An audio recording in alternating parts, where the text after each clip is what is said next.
Now, all right. Well, good morning, everybody, and happy holidays. And I think I can hear, I think most of people I can hear. And it looks like we're almost all here. We may have one or two joining in a few minutes here. We'll go ahead and jump in and get started with the newsletter, and I'll overview that. And then I have a couple introductions to make and some other really fun topics to discuss. So we'll go ahead and get started. And if you take a look over here at the screen share that I'm doing, this is our January edition of the update newsletter. It's not completely proofed yet. So just sort of I'll show it to you on screen, and then I will get it ready for you, hopefully by the end of the day on the website, but it might take me a couple more days to get it fully and finally proofed. But just for you to see what some of the hot topics are in our newsletter. Of course, we still have the Teacher Learning Hub and the Professional Learning Portal, and Jessica has outlined some of the new self-paced and facilitated courses on the Learning Hub. So she's outlined those, and I've put those here on just that second page. And it just talks about the STREAM math courses that are coming up in January. And also there's a paraprofessional course that's coming on. I don't know if in your mass meetings there's been some discussion about paraprofessional training and things like that. And there is now an ELA and a math paraprofessional training. So I know that when I was at the North Central Mass meeting, there was some discussion about that. So I know that I think some superintendents and principals will be very excited that this is up and running on the hub. And there also are some, there's an introduction to standards-based grading and reporting. Again, that's another sort of hot topic that's kind of on the horizon. Some districts have been talking about it. I'm sure some of you have heard some people talking about it in some of your mass meetings. Some regions maybe not, other regions yes, but there is an introduction to the standards-based grading and reporting, and that's an exciting course that's a self-paced course that's on the hub. Some of you have asked about the science and engineering, our science standards that we're in the process of working on, and there are some engaging the science and engineering practices and cross-cutting concepts for science educators also online at the Teacher Learning Hub. So we do have some of those resources available. So some of you have been asking, and I know some principals have been asking for this information. So here's a way to point them to that Teacher Learning Hub and have some available information for right now. And then on the Professional Learning Portal, that has just been redesigned so wonderfully. And Tara Verge wanted me to give you Tara wanted me to give Verge a shout out for putting up some events up on that calendar. Hi, Tara. And so Verge, we wanted to say thanks for putting those events in the calendar, and that's just, we're really trying to get everyone to put in their events. So anything that you know of happening in your region, go ahead and put it on that professional learning portal, because it's just a really great place to concisely put that information in so that administrators, teachers, paras, can go to that calendar and find out what professional learning is happening in their region and around the state. And Christy, yes. Christy, I would like to say thank you to Tara for making it so easy to do that. She makes it so accessible and easy, and she's just always so easy to work with. So Tara, thank you. I really appreciate it. Yes. Tara, can you? Christy, this is Kathleen. Sorry. Go ahead. This is Kathleen. Are the Reese's putting things on that calendar? Tara, in fact, Tara just said, aw, thank you, she appreciates it. And Tara is putting on some of the stuff for the Reese's. We've actually just been really working these last couple of months with them and getting their information input as well. So yes. Thank you. Definitely trying to bridge that gap, so we're incorporating all of the, whatever we can learn about, we put up there. And then, and Tara just put a message up here that Julia Cruz will be asking them to start inputting their own as well. So so that the Reese's will also then be inputting their information, so it's not just dependent on OPI to get it in there, but they're actually doing it themselves too.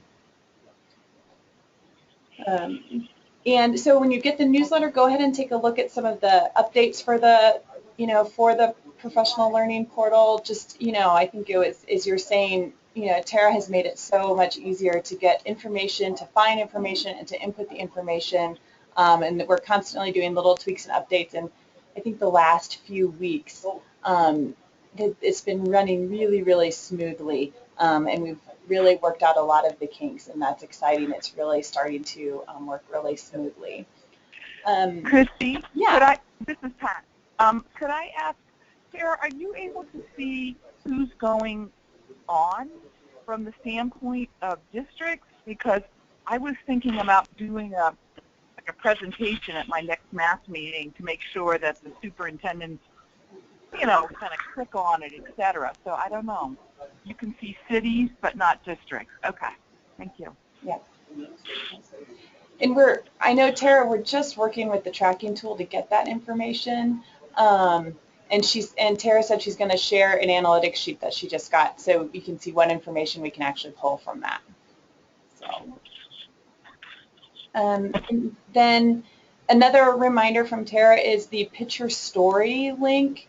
That's OPI's, way of sort of pushing out important news information. One of the ones I know, Kat is working with Fraser schools on an art integration project, and when that is nearing completion, that would be a great story to put in the Picture Story. So Kat, don't forget to do that. I think, yeah, Kat's on.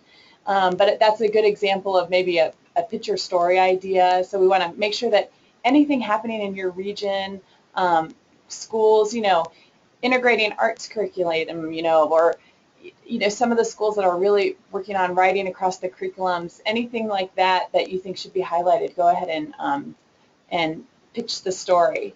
So, oh yay, Kat! And Kat says they're going to feature it in the local paper, so you definitely want to share that out with everybody. The next thing here is math, and math right now is all about the Math Matters. I know I sent you some updated links on who had registered in which regions, and we're getting pretty full in some of the regions, but Fort Benton still only has 3 registered as of the last time that Jake looked, and so he wants to make sure that we really try to fill up that Fort Benton one, which is January the 16th. So I don't know anyone who knows teachers that are interested in going to that Math Matters, but we'll definitely try to get that, up and running and filled a little bit more. Science has a box here with Michelle. We're working on those science standards. The writing teams met. Now those standards are getting ready to be put into the rule format. She has an article about the MPress and, their information on the Learning Hub. So go ahead and read over that when you get that. I remember the last meeting I talked to you about the leadership project and how we're trying to build writing leaders around the state.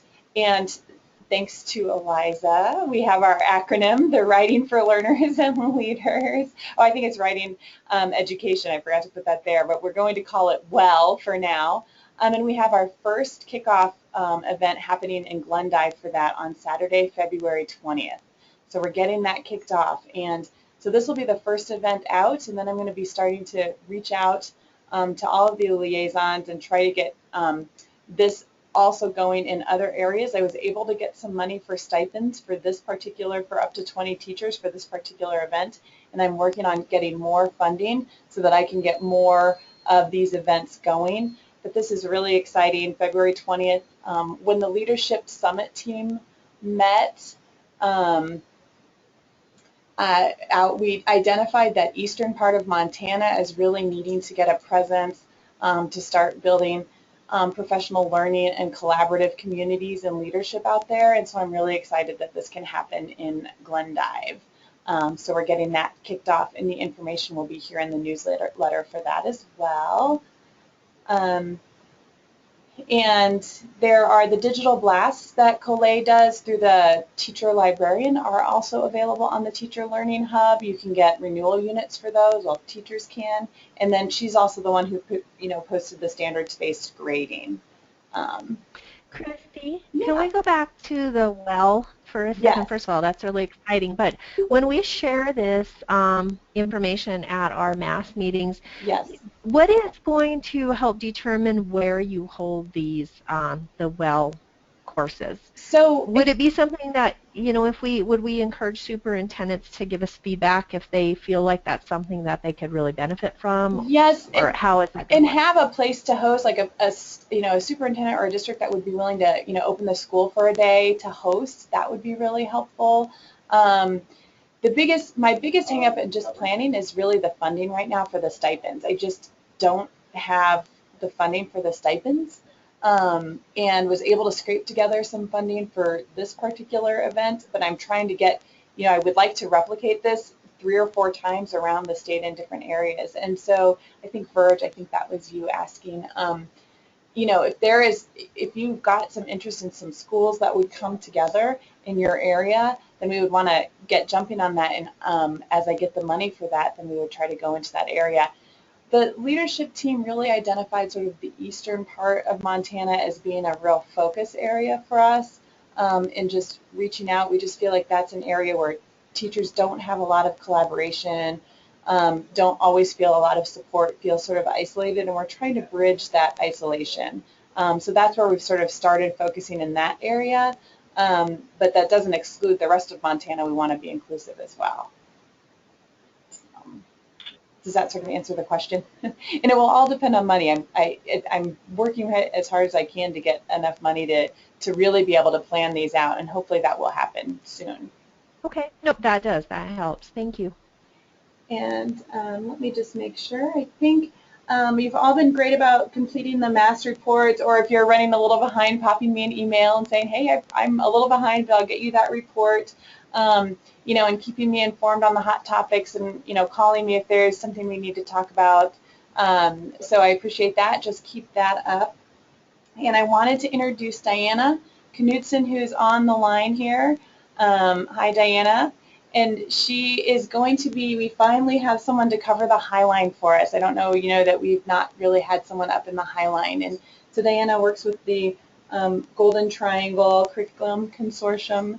Hope I said that right, Diana. And she will be filling in for the Highline. And then also she lives in Great Falls and will be between Diana and myself kind of covering the Great Falls, Mass region as well.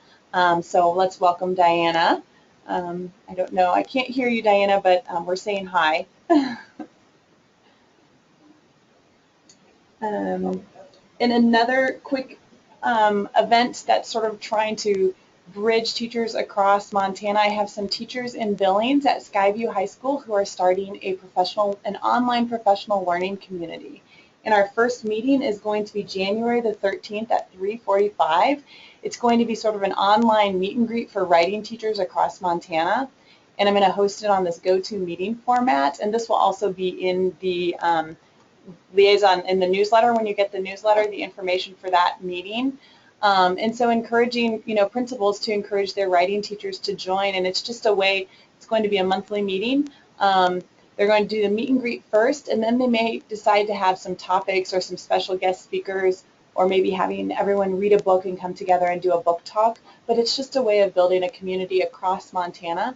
And I have these teachers are super excited to get started with it. So we're getting that up and running as well in January. So that's exciting. And that was another idea from the Leadership Summit meeting that I had in November, was sort of a way to build communities among particularly writing teachers in Montana. And this is one of the ways that we're going to do that as well. So that's getting kicked off January the 13th. And again, there will be more information in the newsletter on that. And the next thing I want to do is introduce you to a guest speaker that we have on the line. Sarah, I saw your webcam a little bit ago, and I want to introduce Sarah. She had some questions for you. Sarah, can you hear me? Yeah, I'm sharing my webcam again. Felt strange with my face up there, all by myself. I know, I have my face up there too, and I try not to look. I try to look at the camera so you can see. But everyone, I'd like to introduce Sarah. Sarah, why don't you introduce yourself? And I know you had a couple questions for our liaisons this morning, but I'll let you introduce yourself and to our liaisons. Great. Hi, so I'm Sarah Davis, and I'm at Education Northwest. I think I met at least a few of you guys. I know Eliza for sure.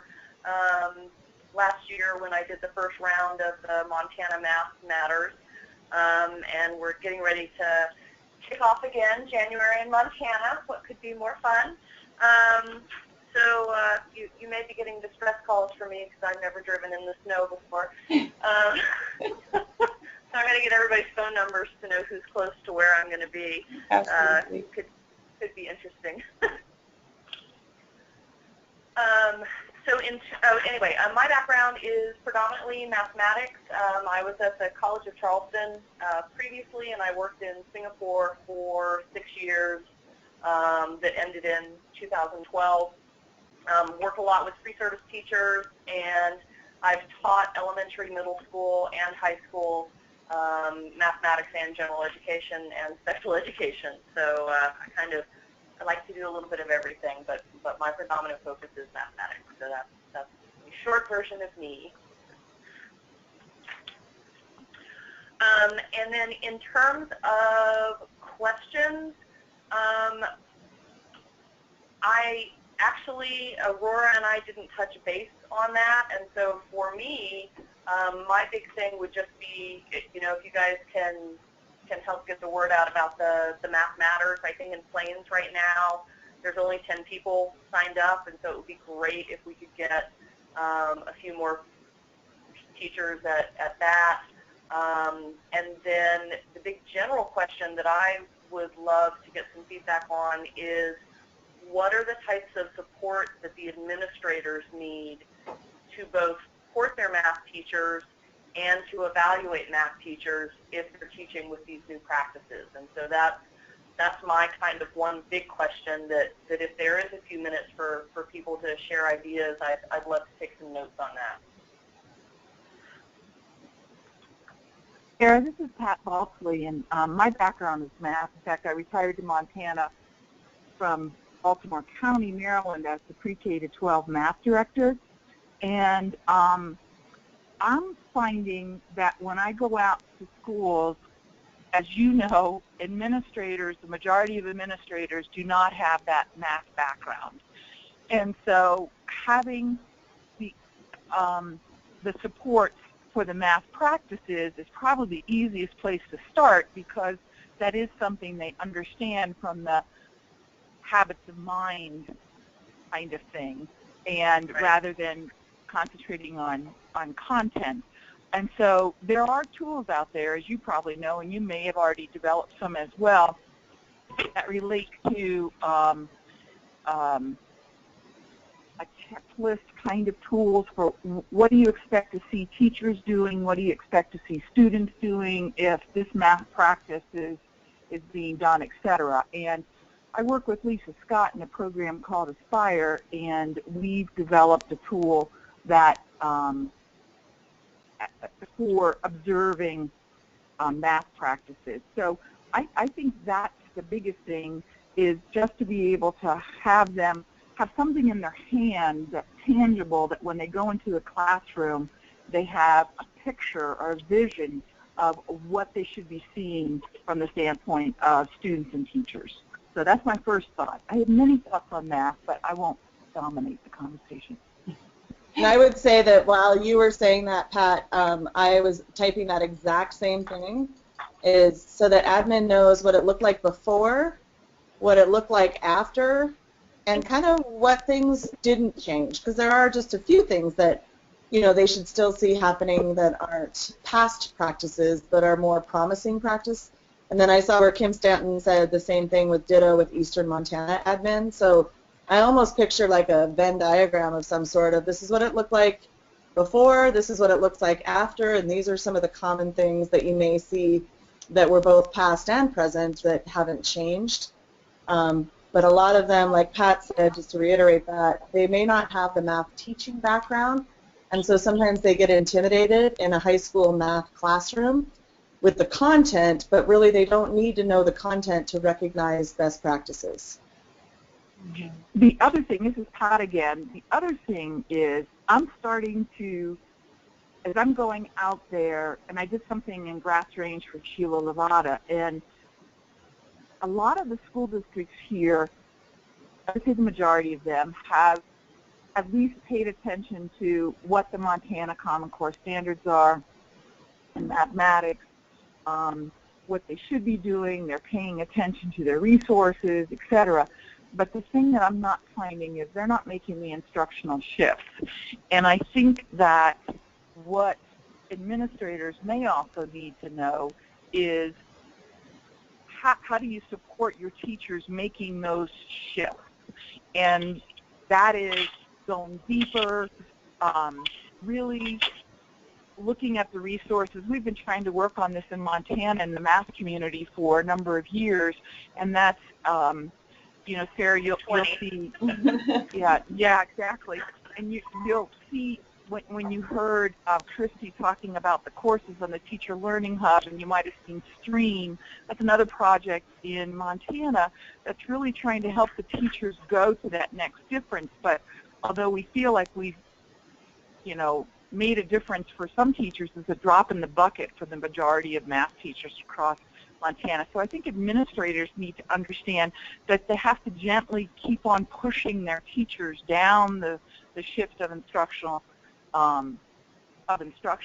And Christy, that goes for ELA too, because when we were talking in Grass Range, there was some spaces when I was looking at the shift that I'm going, okay, they haven't really gone down that path as well. And I think for all of us as liaisons, that's, to me, something that we need to start talking about, you know, not just recognizing the standard, it's going to that next level. And to piggyback off that with Pat, I just think that that's the huge thing is high school teachers in general think, well, the math hasn't changed, but those shifts require that change in instruction, and admin are going to have to require it in order for some of them to make it happen, because many of them are just very textbook dependent. They don't have good real-life applications for kids to do. They don't know, and I'm not saying all, because I know quite a few in my area who are doing a bang-up job, but they are the minority as opposed to the majority. Right. And a lot of them are so textbook dependent and course dependent. And they also have this mindset that, well, if this kid doesn't, they have the mindset, many, that not every kid is destined for math, and so their skills for differentiating need a lot of support. This is Kathleen. It also should be tied to the evaluation system that they're working on. And because I'm working with EPAS, I'm seeing exactly the same thing you all are talking about. On the evaluation side of it is moving into, you know, more effective teaching practice. And that's a big bite to chew on for a lot of folks. And so I think all of the initiatives that are going on need to be tied together, because sometimes they look at them as separate, but they really aren't. So I think that needs to happen too.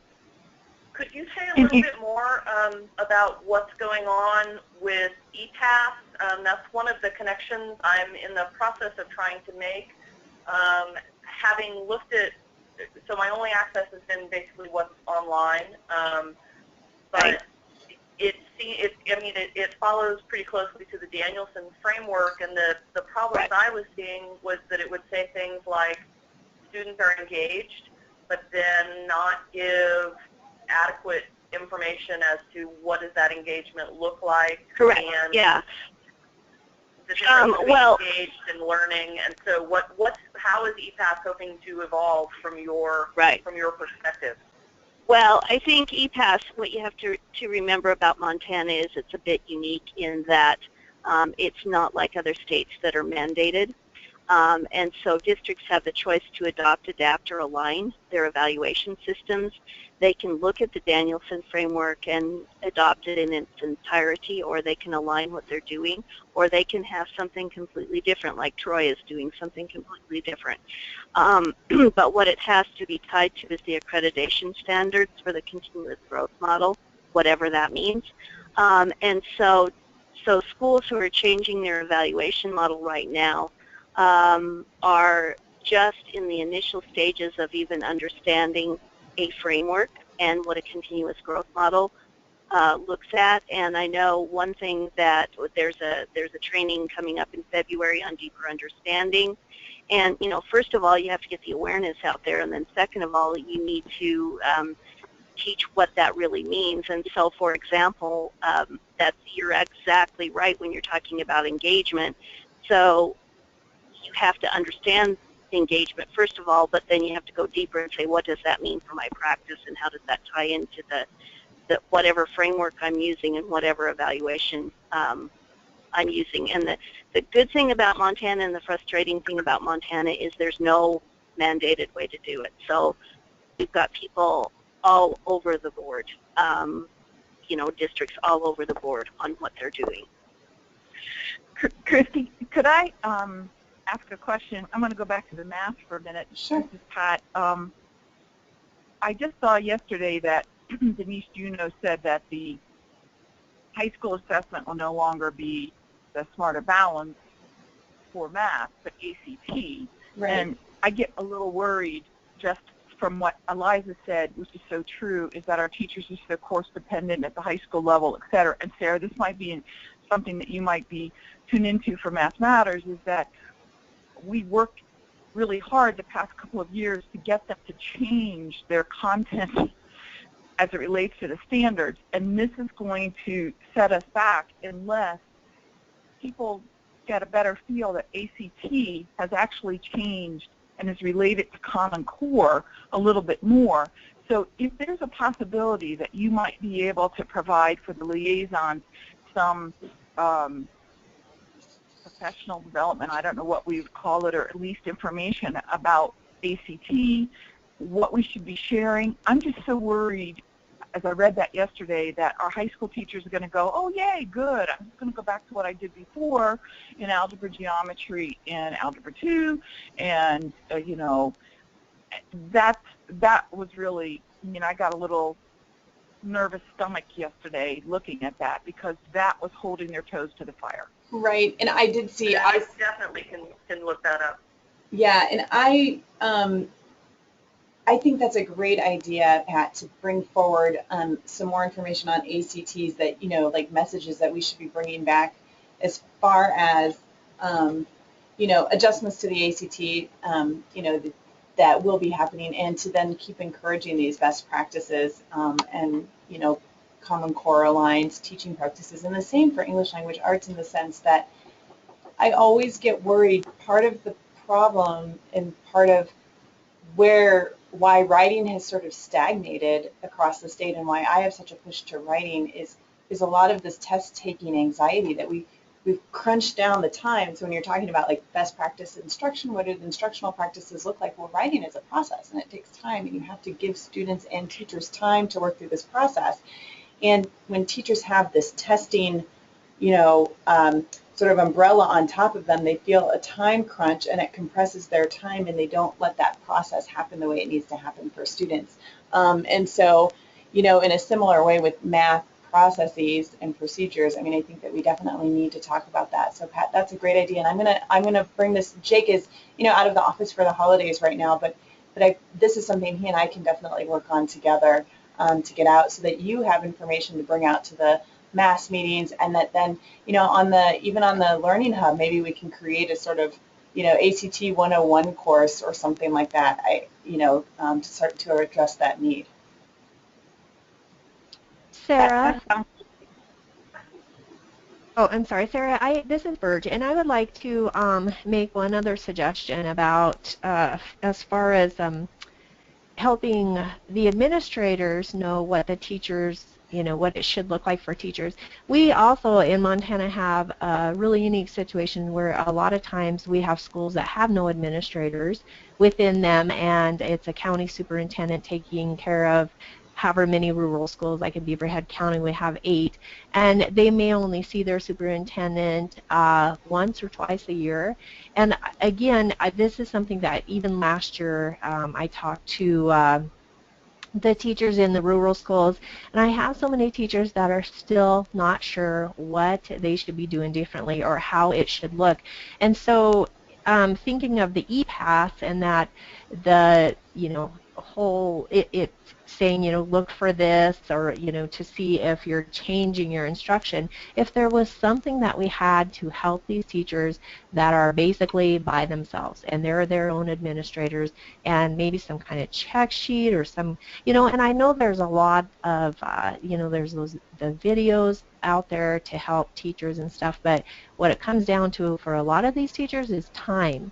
And if there was something really easy that they could look at to see, this is how my instruction should look different in this grade. This is how it should, and at least with some of these teachers, and I hate to say it, but maybe even give them a little push or a little red flag that their instruction isn't looking different, and so they're not doing what the standards are asking them to do. Because I have teachers that are sure they are doing, teaching the standards the way they're supposed to, and I can tell from their instruction that they're not. So that, I just want to throw that out there. Is there anything from, oh gosh, I forget his name, MSSA? I always feel like we should be making a stronger connection with that Montana Small School Alliance. Dan Rack. Yes, and yeah. he does. They do. He does. Or in the past, last year, this is kind of what I heard from the teachers that attend the Small Schools Alliance, is that yes, they did. They spent a day on it, but the thing is, there's no follow-up. Then it's however many months before they have another Small School Alliance meeting, and then that focuses on something else. And last year, I brought this up as a liaison that we need to have something, and I think Kathleen was kind of planted this seed in my head that we need to have some kind of follow-up where we're going out to the schools and helping them go on from this one and done kind of, here's the standards, this is what you should be doing, and now there's no follow-up. And that, a lot of the teachers I talked to, the rural school teachers, said, we went to that training, and then it was, when I got back to my classroom, it was 2 weeks and then 3 weeks before I got to look at the notes, and so I'm still not sure what I'm supposed to do. Yeah, and that's exactly what I was going to say, Verge, is I feel like we should be helping him go to the next step with them, or maybe it's just their own thing. But I agree with you, is that these small schools and the teachers, I mean, I did a couple of those presentations, and they were in tears because they have 5 kids, but they're 5 different grade levels. How do I tag them from a math perspective? They were just completely overwhelmed. And so, yeah, I agree totally with you, and I wish there was a way that we could do a brainstorming about it or something. This is Sheila.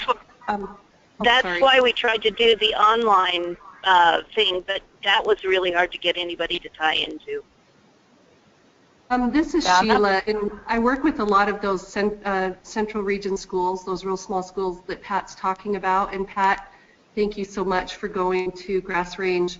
But the thing I hear the most, I'm glad Pat brought this up, is that multi-grade or multi-age classroom is really the biggest challenge I see in Central Region, because we have so many small schools that have those, and they are very, very overwhelmed right now.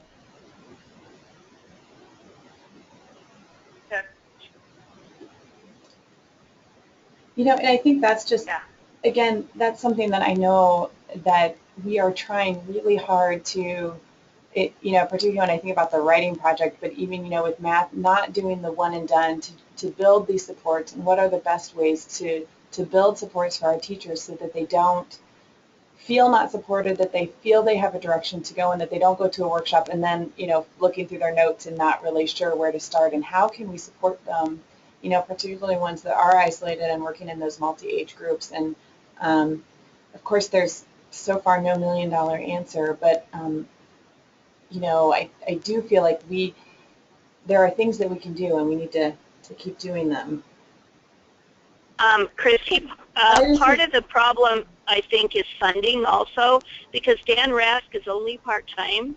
And so I'm wondering if, there are some foundations and some projects out in the state that really focus on rural Montana. I'm wondering if looking at getting some funding specifically for connecting, small schools would be good, because it's, I think Dan's maxed out. He's doing what he can do, but Yeah, I think a specific effort with some specific funding behind it to build some connectivity in whether that be in an online and face-to-face type of way or whatever. But it needs money put on it, because there isn't any. But I would also say that I totally agree with Kathleen that the money will, that's what always pushes initiatives. But I think admin, one message I'd like to try to get across to admin is what some of those teachers are craving most is time. And so if there's creative ways that administrators can carve out creative time slots during their day to be able to spend some time planning and spend some time researching or spend some time driving 50 miles down the road to watch another math teacher or collaborate. I think that a lot of my admin appreciate creative ways of carving out time, because the teachers that are making change have been given time, not something they're expected to do at night or on the weekend, but processing time and planning time, and a lot of times for them to attend something even, they're a 6th through trigonometry teacher, and so the lesson plans alone for them to leave for a substitute are not always helpful, and so I think the onus needs to be somewhat put back at the admin level, and if they don't have an active admin at the teacher level to advocate for themselves to carve out some of that time where an integrated project could be used, or to give the math teacher a little bit of a break without having to create a lesson plan, and then conversely it would give the science teacher a break so they don't have to create a lesson plan. But I think creative time ways to plan and prepare, we have that privilege, but they don't always get that. I agree. There's and I think that, and messages to administrators, schools that have successfully made some sort of categorical changes have been schools that have looked at their schedules and found creative ways to let teacher teams meet together to free up time during the day for teachers, and I think that's a key component to bring back to administrators for sure. Absolutely. So I can listen for hours and hours, but I don't want to hijack the entire rest of the meeting. This has been great. It resonates with the research I've been doing and with resources that I've found that even some of you guys had created that were already online, and so it was great to kind of have a nice touch base and get multiple perspectives on it. Thanks. I really appreciate it. Yeah, this is great. Thank you, everyone. Sarah, do you have anything else? Any other questions? Any other clarifying points? Nope. I'm good on that. Thank you. I appreciate the time. Great. All right. Get your reservation at the Duck Inn for planes, Sarah. Yep, I got it set already. That's great. As I scan my agenda, I think I've said everything I needed to say. Does anyone else have anything they want to add? Chrissy, is there going to be anything coming out now that Smarter Balanced results are out? Are we looking at any, I know it's early, but any trainings or any plans in place for that? I think so. We have personally here, we've been very swamped with, all the standards writing that's been going on, Sure. in my division.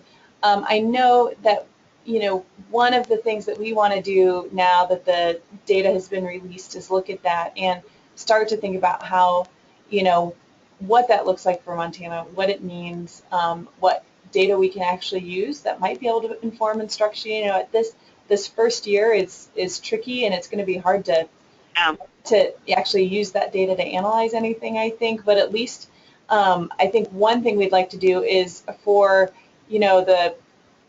the grade levels and subject areas that will be using the test, let's look at what it looks like and what the results look like, and at least maybe get some information out on how to read the results. If that's what happens this year, that may be what happens just as Yeah, sort of I think that's excellent.